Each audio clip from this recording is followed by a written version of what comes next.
અમે સૌ મિત્રો આપ સૌની સામે જે નાટક પ્રસ્તુત કરી રહ્યા છે એનું નામ છે મમ્મી પપ્પાની કટકટ.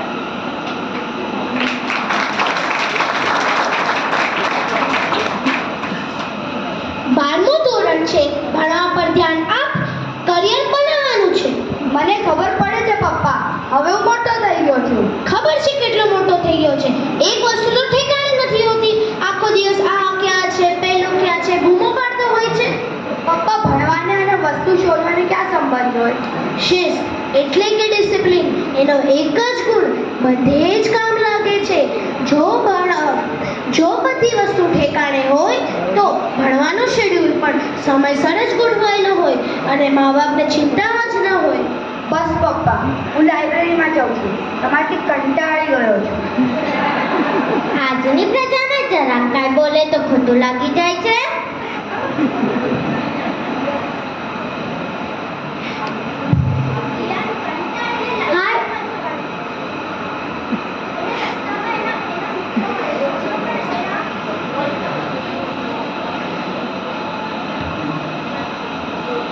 રિયાન કંટાળીને લાઇબ્રેરીમાં જવા નીકળે છે. એને એના રસ્તામાં એના મિત્રો મળે છે, જેઓ પણ એના મમ્મી પપ્પાની કટકટથી ખૂબ જ કંટાળેલા છે. હાય જેમ તું જેમ હું કરે શું કરું? મારી મમ્મીનું પહેલા ધોરણમાં હોય એમાંથી કટકટ કરે છે.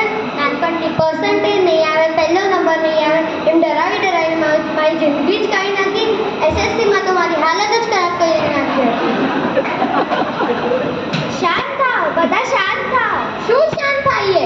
એક તો અંગ્રેજી માધ્યમના લીધે દિશાને કાંઈ સમજ જ નથી પડતું. પાછું ટ્યુશન, હોમવર્કમાંથી ઊંચી જ નથી આવતી. પાછું મમ્મી બોલે ઘર ઠીક કરવામાં મદદ કર, રસોઈમાં મદદ કર. ક્યાંથી કરવું આ બધું? માણસ છે, મશીન નથી. નિશાળે જઈએ તો કાંઈ સમજાય નહીં, ઘરે આવે તો એટલે માથું દુખે, એની પછી ટ્યુશન જઈએ તો એનું એ જ સમજ્યા વગર રટ્ટો મારીને થાકી જાઉં છું. ચલ યાર, કામ ડાઉન. મમ્મી હંમેશા એક જ વાત કહે કે પર્સન્ટેજ નહીં આવે તો લોકો શું કહેશે. ત્યારે હું મમ્મીને પૂછું, તને લોકોની શું ફિકર છે? તો મમ્મી ચૂપ થઈ જાય. મમ્મીને જ પર્સન્ટેજની ફિકર હોય છે, એને મેથી મારે છે. જુઓ, હું તો 12th પછી ઓસ્ટ્રેલિયા ભણવા જવાની છું, એટલે મને તો ફૂલ ફ્રીડમ. શું વાત છે! ઓસ્ટ્રેલિયા જઈને ભણવાનો કેટલો ખર્ચો છે? અરે 10-12 લાખ થાય ત્યાં ભણવાના.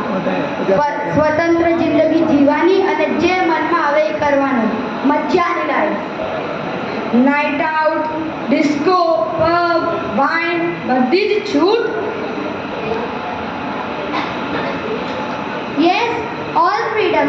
પછી ત્યાં જ નોકરી કરીને સેટલ થઈ જવાનું. Too good. હું પણ તારા સાથે આવીશ, પણ મારા પપ્પાની કેપેસિટી નથી.